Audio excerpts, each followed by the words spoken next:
Sir पहले ये ज़रा बताइए, आज हमने देखा है कि टाटा स्टील में कमज़ोर शुरुआत हुई है। ये शेयर लगातार मजबूती दिखा रहा था टाटा स्टील का। ये जो स्ट्राइक पर जाने वाले हैं इनके वर्कर और ऐसी खबरें आ रही हैं कि 40 साल में पहली स्ट्राइक है यूके प्लांट में। 1500 कर्मचारी स्ट्राइक पर जाएंगे क्योंकि 2 ब्लास्ट फर्नेस को बंद किया जा रहा है। इसके अलावा 2800 कर्मचारियों को निकाले जाने का विरोध हो रहा है। कितना गंभीर है सर ये? क्या इस स्तर से भी ये शेयर और गिर सकता है? अभिषेक, 120 130 से निरंतर ऊपर की तरफ के दायरे हमने टाटा स्टील में देखे हैं पिछले कुछ महीनों में। और यूके का ये जो प्लांट है, वो अगर आप योगदान की बात करें तो मेरे ख्याल से इतना बड़ा खामियाजा नतीजों में भुगतना पड़े टाटा स्टील को, उसकी संभावना हमें कम लग रही, पहली बात। दूसरी बात, जुलाई के महीने में मेरे ख्याल से ये स्ट्राइक यानी कि हड़ताल पर जाने की बात करें, क्योंकि जैसे आपने बताया कुछ कर्मियों की छटनी और 2 ब्लास्ट फर्नेसेस को बंद करने के लिए। औपचारिक स्तर पर मेरे ख्याल से टाटा स्टील के मैनेजमेंट में यूके के जो भी employee related, labour related laws, कानून या फिर एजेंसियाज हैं, उनको दायरे में रखकर ही ऐसा कुछ निर्णय लिया होगा, ऐसा मैं अनुमान लेकर के चल रहा हूँ। और ये स्ट्राइक को लेकर के मेरे ख्याल से अभी कुछ समय बाकी है। शायद हम अनुमान लगा सकते हैं कि कोई बीच का रास्ता निकल आए, जिससे ये हड़ताल होने की संभावना है वो टल जा सकती है।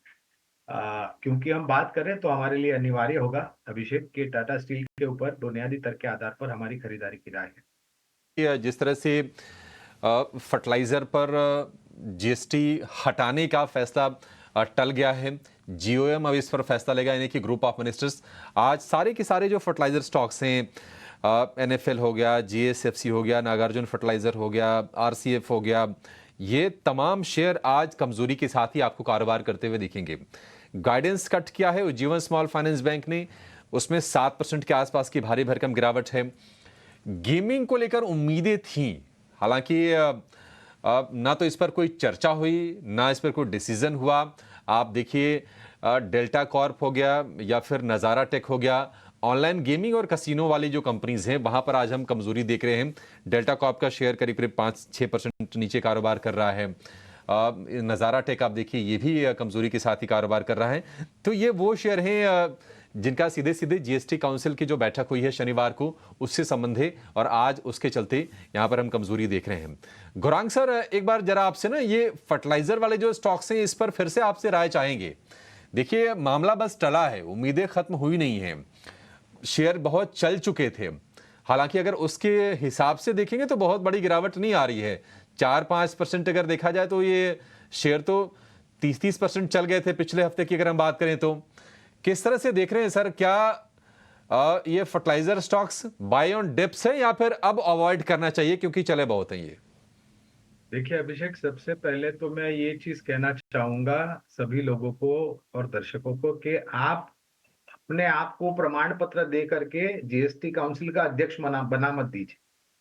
जीएसटी काउंसिल में क्या होता है, क्या नहीं होता है, ये निर्णय आने के बाद किस क्षेत्र पर असर हुआ, सकारात्मक, नकारात्मक, उसमें कौन सी कंपनियां हैं जिस पर सकारात्मक, ये सब जानकारी जानने के बाद यानी कि घोषणा होने के बाद अनुमानित अगर आप कोई सौदा करते हैं तो जरूरी नहीं है जीएसटी काउंसिल आपके सौदे के लिए वो परिवर्तन करेंगे। और मैंने ये पिछले हफ्ते भी बताया था कि ये सब बातें ठीक है, अपने आप में सही बात है कि भाई फर्टिलाइजर पर कम करिए, इलेक्ट्रिक व्हीकल्स पे कम कीजिए, गेमिंग इंडस्ट्रीज पर, इंश्योरेंस पर जिस तरीके से हो रहा था, फर्टिलाइजर पर जिस तरीके से बातें हो रही है, डबल डबल टैक्सेशन हो रहा है वगैरह वगैरह।